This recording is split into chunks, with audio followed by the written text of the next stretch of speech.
Amman, Jordan, the Grand Hyatt Hotel. Saturday evening, June 9th, 2007. The crystal chandeliers in the royal ballroom cast warm light across 200 guests, celebrating a wedding that appears to be exactly what it claims to be.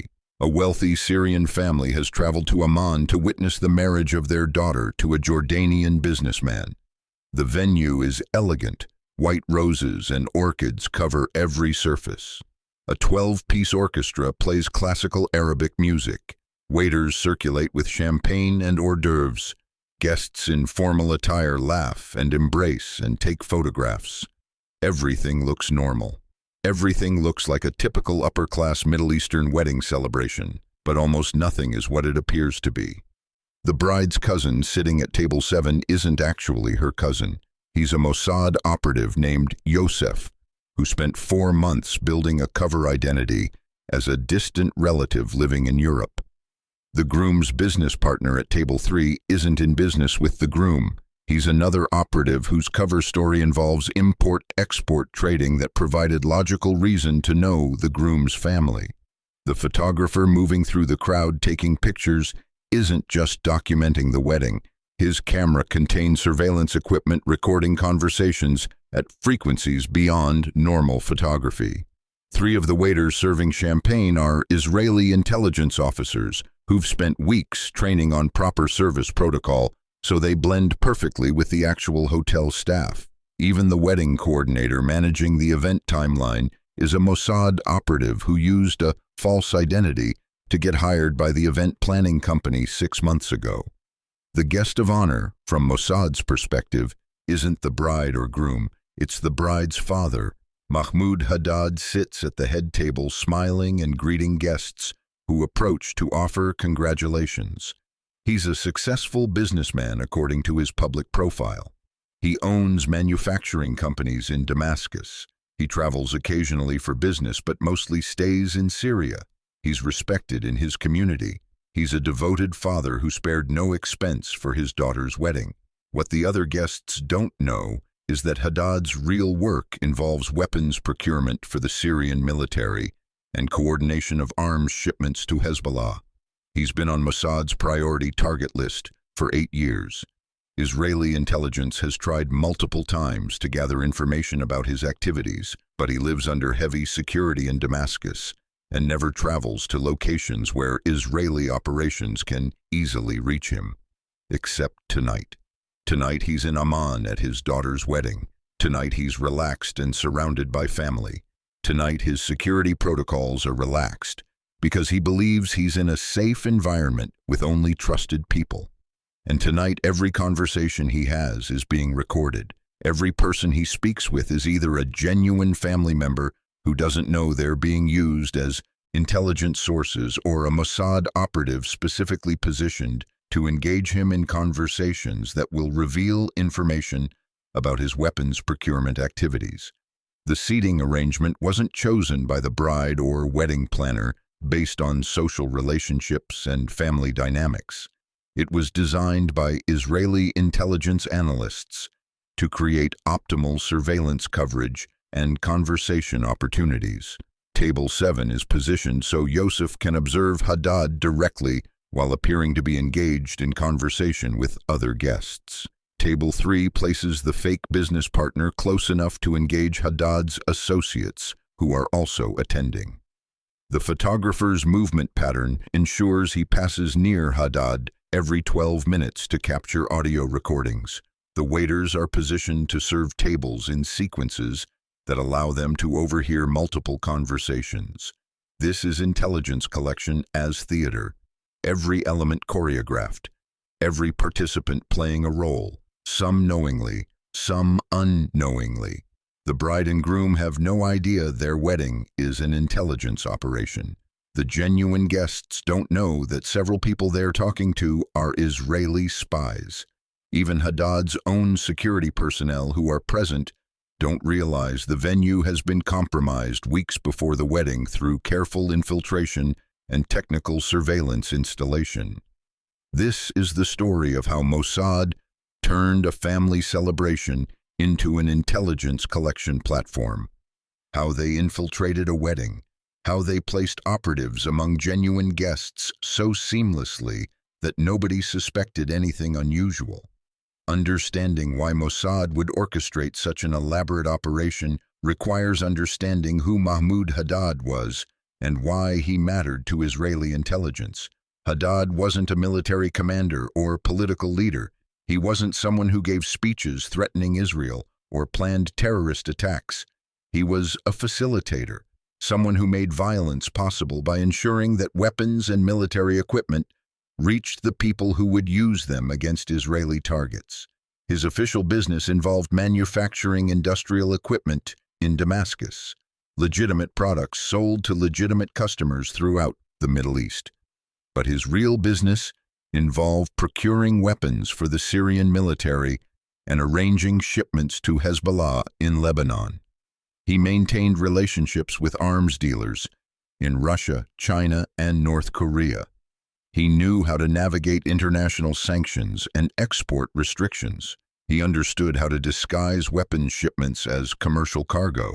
He coordinated logistics that moved missiles, explosives, and military technology from manufacturers to end users without leaving paper trails that could be tracked by intelligence services. Israeli intelligence had been aware of Haddad since 1999, when intercepted communications first identified him as someone coordinating weapons procurement. Over the following 8 years, they tried multiple approaches to gather detailed intelligence about his operations. They attempted to recruit sources within his business organization. None of the recruitment approaches succeeded because Haddad was careful about who he trusted and conducted regular security reviews that identified potential vulnerabilities. They monitored his communications through signals intelligence. He used encrypted channels and rarely discussed specific operational details electronically. They tracked his travel patterns, hoping to identify opportunities for surveillance or approach operations when he traveled outside Syria. He traveled infrequently and always with security personnel who made surveillance difficult. They considered assassination as an option, but determined that killing him without understanding his network would simply result in someone else taking over his role without disrupting the weapons flow. What Israeli intelligence needed was comprehensive access to Haddad in an environment where he felt secure enough to discuss his activities openly. They needed to hear conversations that would reveal details about suppliers, shipping routes, financial arrangements, and contacts within Hezbollah who received the weapons. Traditional intelligence methods weren't providing this access. Damascus was a hostile operating environment where Israeli intelligence had limited ability to conduct operations. Haddad's security protocols prevented close surveillance. His communications discipline prevented electronic collection. The breakthrough came in December 2006, when signals intelligence intercepted communications about Haddad's daughter's engagement. She was marrying a Jordanian businessman, and the wedding would be held in Amman the following June. This represented an unprecedented opportunity. Haddad would travel to Jordan, a country where Mossad could operate much more freely than in Syria. He would be attending a social event where security would be relaxed, because family celebrations don't feel like threatening environments. He would be surrounded by relatives and friends, the kind of social setting where people have conversations they wouldn't have in formal business meetings. The challenge was that wedding guests would be mostly family members and close associates whom Haddad knew personally. Inserting Israeli operatives into that environment required creating cover identities so convincing that they could withstand scrutiny from Haddad's security personnel and questions from genuine family members who might ask about relatives they didn't recognize. The operation would also involve infiltrating a civilian celebration. The bride and groom were not targets. The wedding guests were mostly innocent people who had no involvement in weapons procurement or support for Hezbollah. Using their family celebration as an intelligence operation raised ethical questions about involving civilians in intelligence activities without their knowledge or consent. But the Intelligence value was too significant to ignore. If successful, the operation could provide information about Hezbollah's weapons capabilities, Syrian support networks, and procurement channels that Israel could use to disrupt future shipments and potentially prevent attacks. The decision was made at the highest levels of Mossad leadership. The wedding would become an intelligence operation. Layla Haddad and Omar Khalil were genuinely in love. They'd met 2 years earlier through mutual friends in Damascus. He was a successful businessman whose family owned construction companies in Jordan. She was the daughter of a wealthy Syrian family with business interests across the region. Their engagement had been celebrated by both families. The wedding was planned with the kind of attention to detail that wealthy Middle Eastern families invest in their children's celebrations. Layla spent months selecting the venue, choosing flowers, designing invitations, planning the menu. She wanted everything to be perfect. She had no idea that her wedding was being monitored by Israeli intelligence from the moment the engagement was announced. She had no idea that the venue she selected, the guest list she compiled, even the date she chose, had all been analyzed by intelligence officers planning to use her celebration as operational cover. Israeli signals intelligence had intercepted communications about the engagement in December 2006. The intercepts weren't specifically about Layla or Omar. They were monitoring Haddad's communications for any information about his activities and travel plans. When references to his daughter's upcoming wedding appeared in conversations, analysts flagged it as potentially significant. If Haddad would be traveling to Jordan for the wedding, it represented an intelligence opportunity. Further surveillance revealed details about the wedding planning. The date was set for June 9, 2007. The venue would be the Grand Hyatt Hotel in Amman. Approximately 200 guests would be invited. The information was passed to Mossad's operations division, where planners began assessing whether the wedding could be used for intelligence collection. The initial assessment was that infiltrating the wedding was feasible but challenging. The guest list would be controlled. Most attendees would be family members or close friends, whom Haddad knew personally. Security personnel would likely screen guests. Simply inserting operatives under false identities wouldn't work because they'd be questioned about their relationships to the bride and groom. The solution required building authentic-seeming connections to the families. Mossad began researching Haddad's extended family and Omar's business associates to identify potential gaps where false identities could be inserted convincingly. They discovered that Haddad had distant cousins living in Europe whom he hadn't seen in years. They found that Omar's construction business had partners in Turkey and Lebanon whom he knew primarily through business rather than personal relationships. These were openings where cover identities could be constructed. A distant cousin living in Germany whom Haddad might vaguely remember from childhood but wouldn't know well enough to detect an imposter. A Turkish business associate whom Omar had met at conferences but didn't know intimately. The legend-building process began. Mossad's identity specialists created complete backgrounds for operatives who would infiltrate the wedding under these covers: birth certificates, educational records, employment histories, social media profiles, everything that would make the identities appear genuine if anyone investigated. The operative who would pose as Haddad's cousin spent 3 months learning about the family history. He memorized names of relatives, dates of family events, details about Haddad's childhood that would allow him to reference shared memories convincingly. He learned conversational Syrian Arabic, with the specific dialect used in Haddad's home region. He acquired photographs and documents that would support his cover story if questioned. Another operative developed a business background that made him a logical associate of Omar's construction company. He learned about Jordanian construction industry, memorized names of actual projects and business relationships, established a cover employment with a real Turkish construction firm whose management had been convinced through a business approach that this person was a legitimate employee.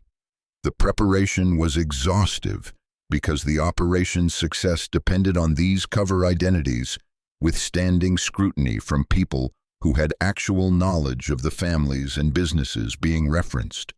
If anyone suspected the identities were false, the entire operation would collapse and Haddad would realize he'd been targeted. But Layla knew none of this. She continued planning her wedding, excited about the celebration, unaware that her father's activities had made her wedding a target for Israeli intelligence operations. The most critical aspect of the operation was ensuring Mossad operatives would actually be invited to the wedding. Creating convincing cover identities was necessary but insufficient if those identities weren't on the guest list. Israeli intelligence needed to engineer situations where the fake relatives and business associates would be invited naturally without raising suspicion. The approach required patience and social manipulation that began months before the wedding. The operative posing as Haddad's European cousin, whom I'll call Yosef to protect his actual identity, initiated contact with Haddad's family in March 2007. He sent a message through social media to one of Haddad's relatives explaining that he was living in Germany, that he'd lost touch with the Syrian side of the family, and that he'd recently been thinking about reconnecting with his roots. The message was carefully crafted to appear genuine while containing details that would make the recipient believe Yosef was actually who he claimed to be. The relative responded positively. She confirmed details about family history that Yosef referenced. She mentioned that Haddad's daughter was getting married in June and suggested that if Yosef was interested in reconnecting with the family, the wedding would be a perfect opportunity. Yosef expressed enthusiasm. He said he would love to attend if the family would have him. The relative said she would mention it to Haddad. 2 weeks later, Yosef received an invitation. The approach worked because it exploited natural family dynamics. Families want to maintain connections with distant relatives. Weddings are occasions when extended families gather. Someone reaching out to reconnect during a family celebration seems thoughtful rather than suspicious. Haddad's security personnel reviewed Yosef's background as they did with all wedding guests who weren't immediate family. They found exactly what Mossad had constructed. A German-based businessman with Syrian family connections, social media profiles showing a normal life, no obvious red flags. The security review cleared him. The operative infiltrating as Omar's business associate used a different approach. He arranged to meet Omar at a construction industry conference in Dubai in April 2007. The meeting was engineered through mutual business contacts who'd been manipulated into making introductions without realizing they were facilitating an intelligence operation. The operative presented himself as representing a Turkish construction firm interested in partnering on projects in Jordan. He and Omar had several conversations about business opportunities. They exchanged contact information and agreed to continue discussions. Over the following weeks, they communicated about potential business collaborations. The operative was knowledgeable about construction industry and could discuss technical details convincingly because he'd spent months training on the subject. He built rapport with Omar through shared professional interests. When Omar mentioned his upcoming wedding, the operative sent congratulations and a gift. Omar appreciated the gesture and invited him to the wedding as a courtesy to a potential business partner. Again, the approach worked because it exploited normal social and business protocols. Inviting business associates to family celebrations is common in Middle Eastern culture where personal and professional relationships overlap. By May 2007, Mossad had successfully placed 3 operatives on the wedding guest list through these social engineering approaches. Others would be inserted through different methods, including infiltration of the hotel staff and event coordination team. But getting legitimate invitations was critical because it ensured the operatives would be seated in the main reception area close to Pau. Haddad, rather than being limited to peripheral roles like catering staff. The guest list engineering also required ensuring that genuine guests who might expose the false identities wouldn't be present. Mossad analysts reviewed the invitation list, looking for people who might actually know Haddad's real cousins or Omar's actual business relationships well enough to identify imposters.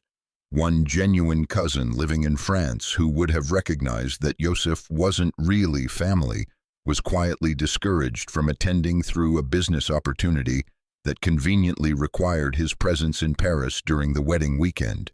The Grand Hyatt Amman would host approximately 15 weddings during June 2007.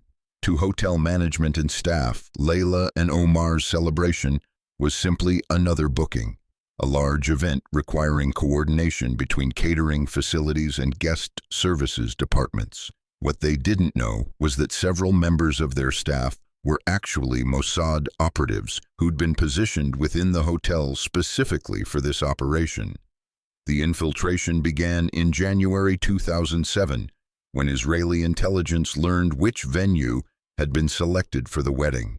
Mossad's operations division assessed that having operatives embedded within the hotel staff would provide critical advantages. Staff members could access areas that guests couldn't enter. They could install surveillance equipment without raising suspicion. They could observe preparations and gather intelligence about security arrangements.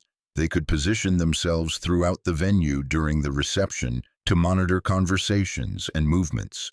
The challenge was inserting operatives into hotel employment without creating patterns that would alert security. Hotels conduct background checks on employees. They verify references and employment history. Simply having an operative apply for a job wouldn't work if the background check revealed inconsistencies. Mossad used a more sophisticated approach. They identified actual hotel employees who could be manipulated into creating opportunities for operatives to be hired. A supervisor in the catering department who was experiencing financial difficulties was approached by someone claiming to represent a hospitality staffing agency. The agency offered to provide temporary workers for large events at rates lower than the hotel's normal staffing costs. The supervisor saw an opportunity to reduce expenses and improve his department's budget performance. He agreed to use the agency's workers for major events, including the Haddad wedding. The agency was a Mossad front operation. The temporary workers it provided were intelligence officers with hospitality training. Another operative was placed in the hotel's event coordination team through a different method. A legitimate event coordinator was offered a lucrative position at a resort in Dubai that required her to start immediately. The offer was real and attractive, enough that she accepted and resigned from the Grand Hyatt on short notice.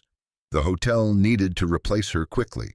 A candidate with impressive credentials and excellent references applied within days. The references were Mossad-created fronts. The credentials were fabricated but convincing. The hotel hired her without realizing she was Israeli intelligence. By March 2007, Mossad had 4 operatives positioned within the Grand Hyatt staff, with access to the venue during preparation and execution of the wedding. Their official roles were legitimate. They performed actual work. They maintained professional relationships with genuine hotel employees who had no idea their colleagues were intelligence operatives, but their real purpose was preparing the venue for surveillance operations. Over the 3 months leading up to the wedding, these operatives installed technical surveillance equipment throughout the royal ballroom where the reception would be held. Microphones were hidden within decorative floral arrangements that would be placed on guest tables. Cameras were concealed in light fixtures. Recording devices were built into furniture. Every installation was disguised to appear as normal venue infrastructure or decoration. The equipment was sophisticated enough to capture conversations at distances of 15 feet, even in crowded, loud environments. Video surveillance could identify and track individuals throughout the room. The technical installations were done gradually during normal venue maintenance and preparation activities, so that no single installation would be noticed by hotel security or management. By June 1st, the Royal Ballroom had been transformed into a comprehensive surveillance environment while appearing completely normal to anyone who wasn't specifically looking for intelligence equipment. The operatives also mapped the venue's layout in detail. They identified sightlines from every table position. They documented entry and exit points. They planned positioning for operatives who would attend as guests, so they could maximize observation coverage while maintaining natural social behaviors that wouldn't appear suspicious.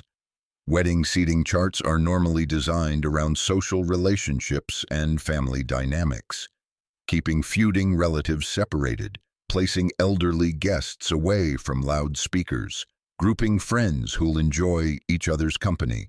Layla and Omar spent hours discussing where each guest should sit to maximize everyone's enjoyment of the celebration. What they didn't know was that their seating decisions were being influenced by suggestions from the wedding coordinator, who was actually a Mossad operative.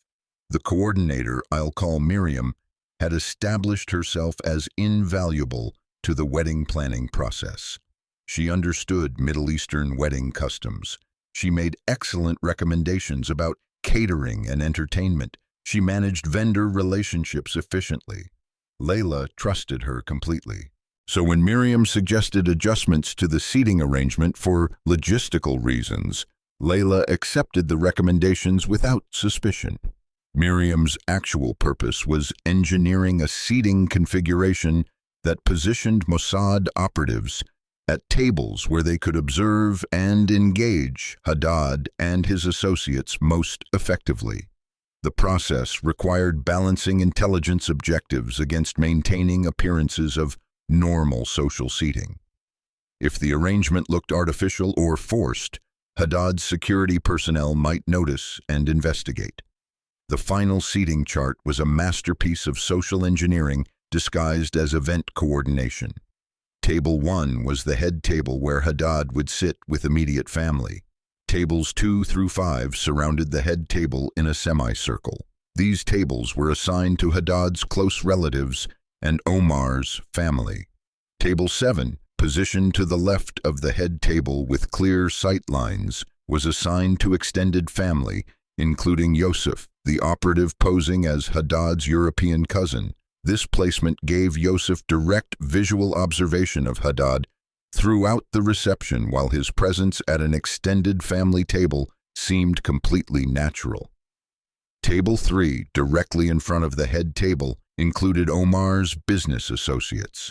The operative posing as a Turkish construction partner was seated here along with several genuine business contacts.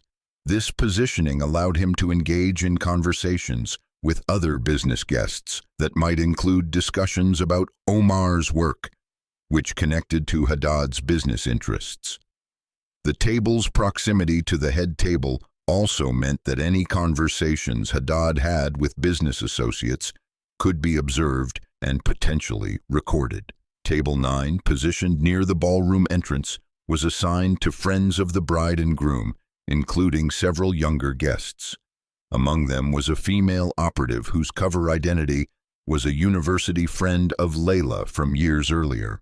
Her role was to circulate through the reception, engaging various guests in conversations that would gather contextual intelligence about family relationships and business connections. Her positioning at a table of young guests gave her mobility throughout the venue without appearing suspicious. The surveillance equipment installed in the venue was positioned to match the seating arrangement.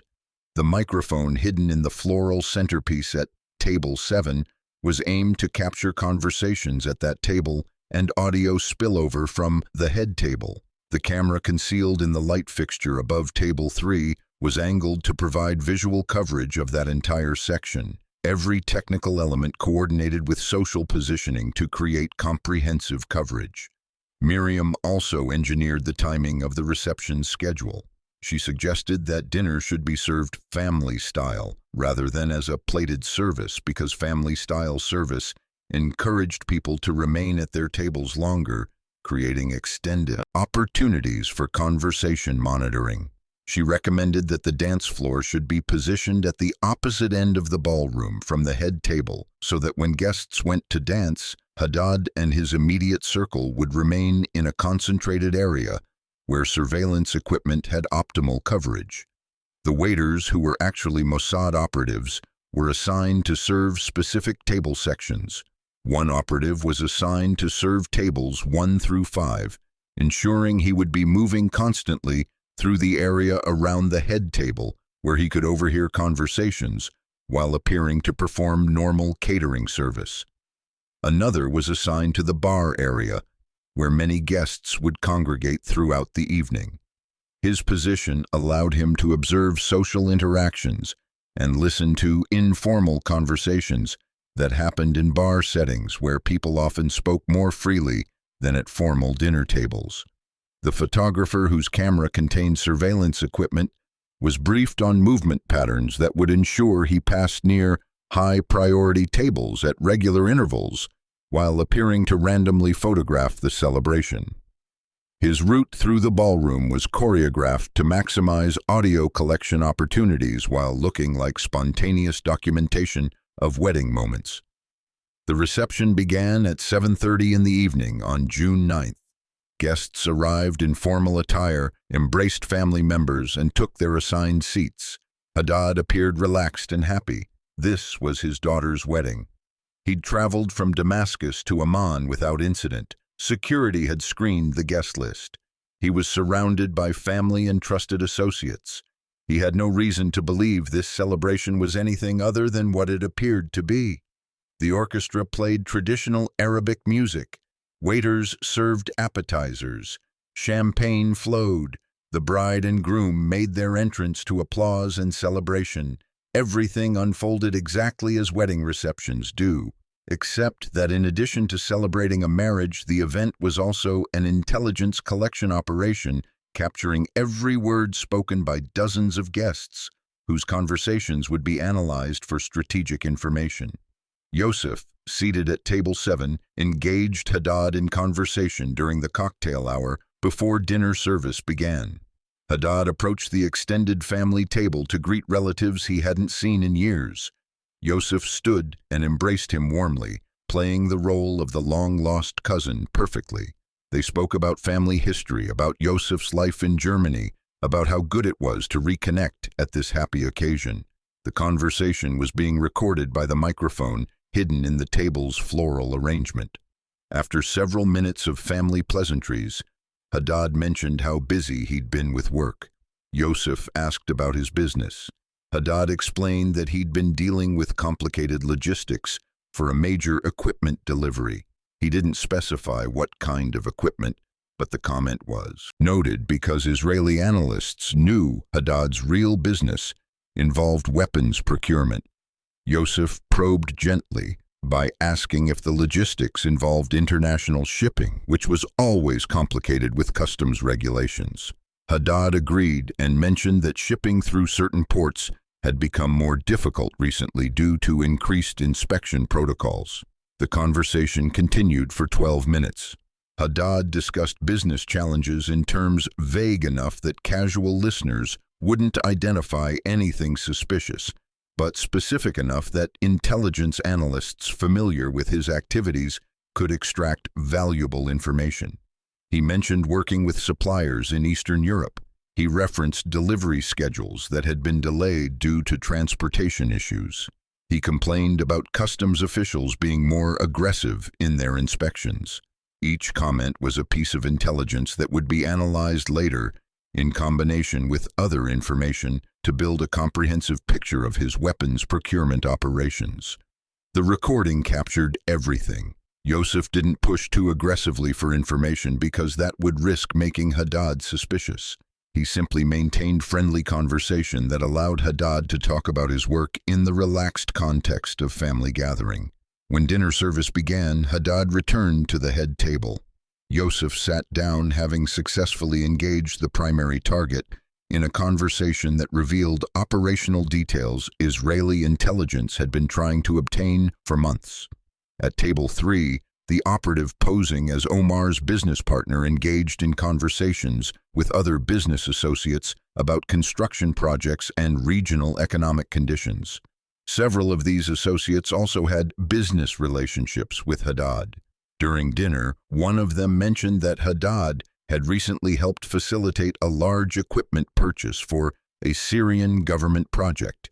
The associate described it as industrial machinery, but the timing and scale suggested it might have been military equipment. Another business guest mentioned meeting Haddad in Beirut several months earlier during a trip that had involved discussions with Lebanese business contacts. Israeli intelligence was interested in any connections between Haddad and contacts in Lebanon because that suggested coordination with Hezbollah. The conversations were recorded and would be analyzed for every detail that might reveal information about Haddad's activities and relationships. Throughout the reception, similar conversations were happening at multiple tables. Some involved Haddad directly. Others involved his associates discussing business matters they wouldn't normally discuss so openly if they knew intelligence services were listening. The waiter operatives moved through the ballroom serving drinks and meals, while positioning themselves to overhear conversations at high-priority tables. They couldn't record audio directly, but they could listen and report key details later during debriefing.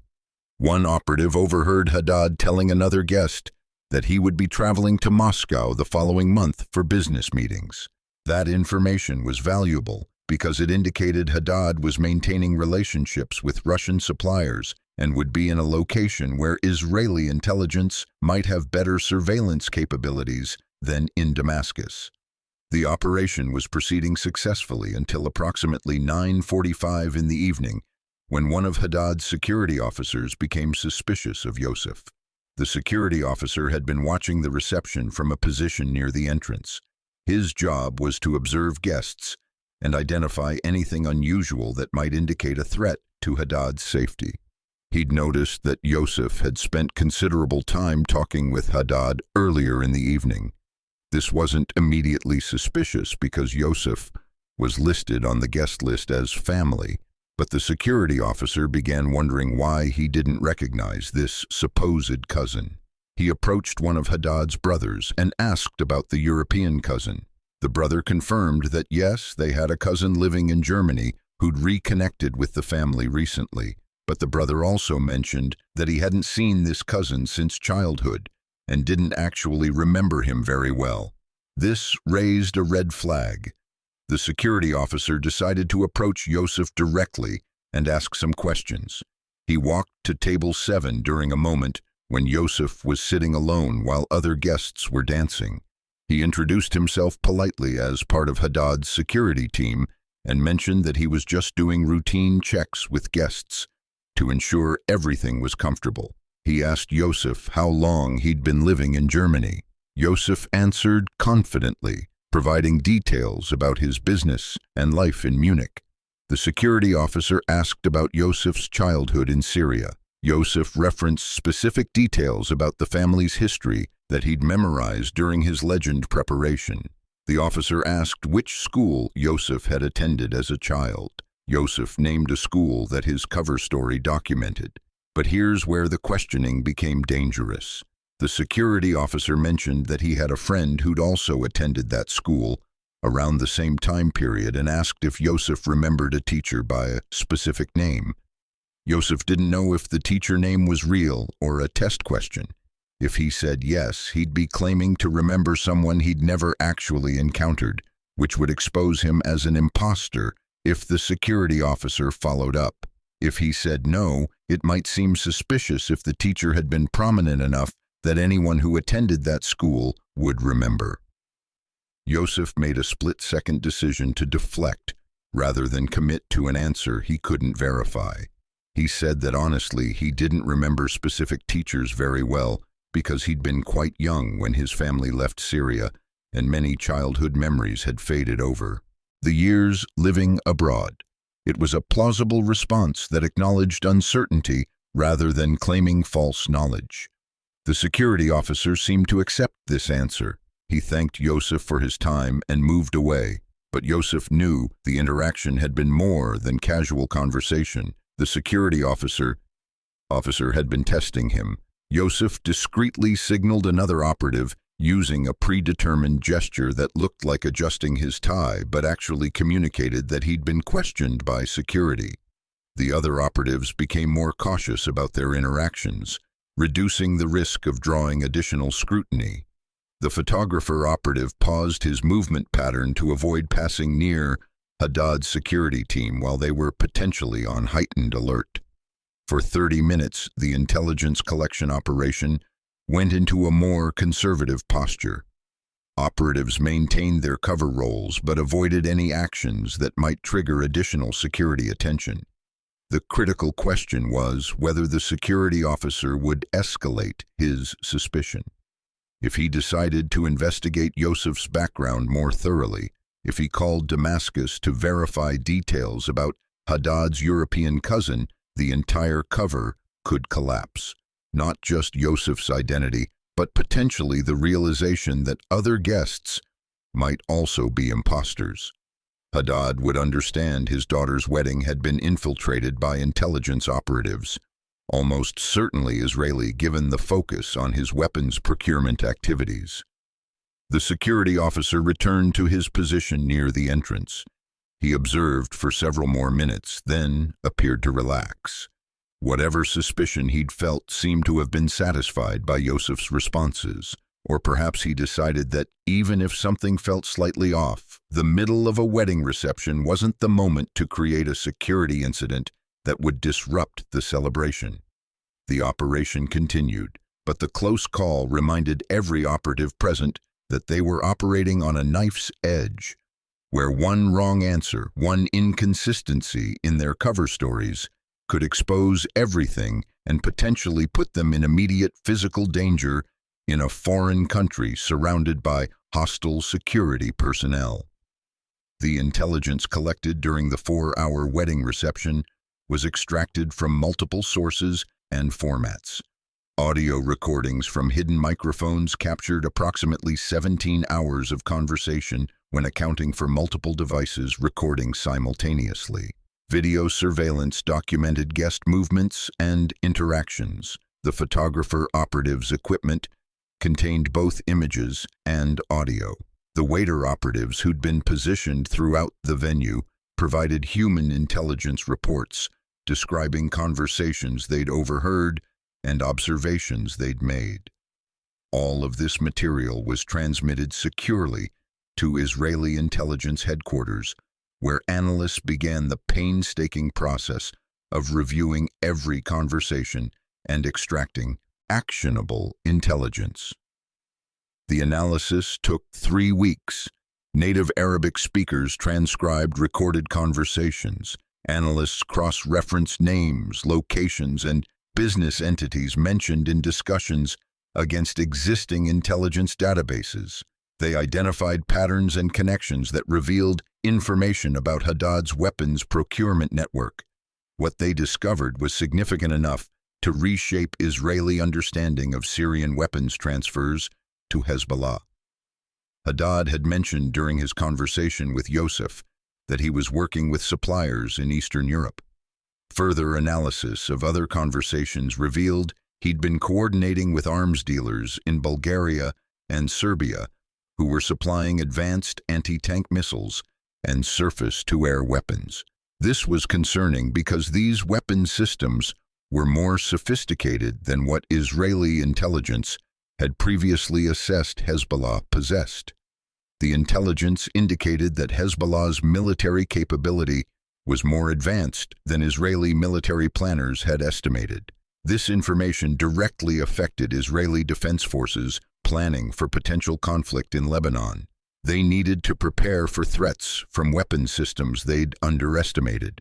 Conversations recorded at Table 3 among business associates revealed that Haddad was using shipping routes through the Black Sea and Mediterranean rather than the Red Sea routes that Israeli intelligence had been monitoring more intensely.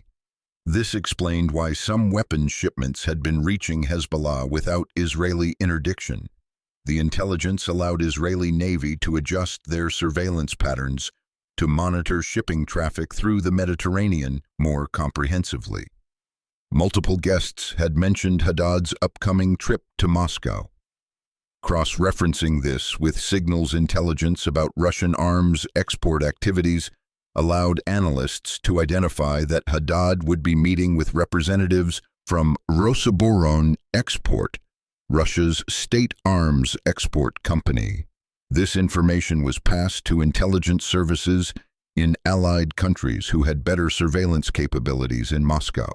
The coordinated intelligence effort resulted in comprehensive monitoring of Haddad's Moscow meetings, which provided additional information about Russian support for Syria's weapons programs. One particularly valuable piece of intelligence came from an overheard conversation where one of Haddad's business associates mentioned a contact in Beirut who handled logistics for receiving weapons shipments. The associate mentioned the contact's name and the location of his business office. Israeli intelligence had been trying to identify Hezbollah's weapons reception network for years. This single piece of information from a casual wedding conversation provided a lead that eventually helped them identify 3 separate logistics facilities that Hezbollah used for weapons distribution. The intelligence also revealed information about payment mechanisms. Discussions about business finances among the guests included references to banking arrangements and financial intermediaries. Analysts were able to identify that Haddad was using specific banks in Lebanon and Syria to facilitate payments for weapons purchases. This financial intelligence was shared with the international banking regulators and used to apply pressure on financial institutions that were facilitating weapons smuggling in violation of international sanctions. The comprehensive intelligence picture built from the wedding reception collection fundamentally improved Israeli understanding of Syrian Hezbollah weapons cooperation. They now knew more about suppliers, shipping routes, financial mechanisms, and key facilitators. This information shaped Israeli military planning and counter-proliferation operations for the following 2 years. Multiple weapons interdiction operations between 2007 and 2009 were successful because intelligence from the wedding reception had revealed routes and methods that Israeli forces could target. The operation demonstrated the value of human intelligence collection in social settings where targets feel secure enough to discuss sensitive matters openly. Technical surveillance like satellite imagery and signals intercepts provides certain types of information, but it can't replace the intelligence gained from listening to unguarded conversations among people who believe they're speaking privately among trusted associates. Haddad had been careful about electronic communication security, but he spoke freely at his daughter's wedding because weddings feel safe. That perceived safety was exactly what Israeli intelligence had exploited. The reception ended at midnight. Guests embraced the bride and groom. Haddad congratulated his daughter one final time before the couple departed for their honeymoon. The celebration had been beautiful. Layla was happy. Omar was happy. Their families were happy. Nobody suspected that the joyful family gathering had been an intelligence operation. The Mossad operatives who'd attended as guests departed separately at intervals that wouldn't appear coordinated. Yosef left early, claiming an early morning flight back to Germany. The operative posing as Omar's business partner left with a group of other business guests after saying goodnight to the families. The female operative left with other young guests. Each departure was natural and unremarkable.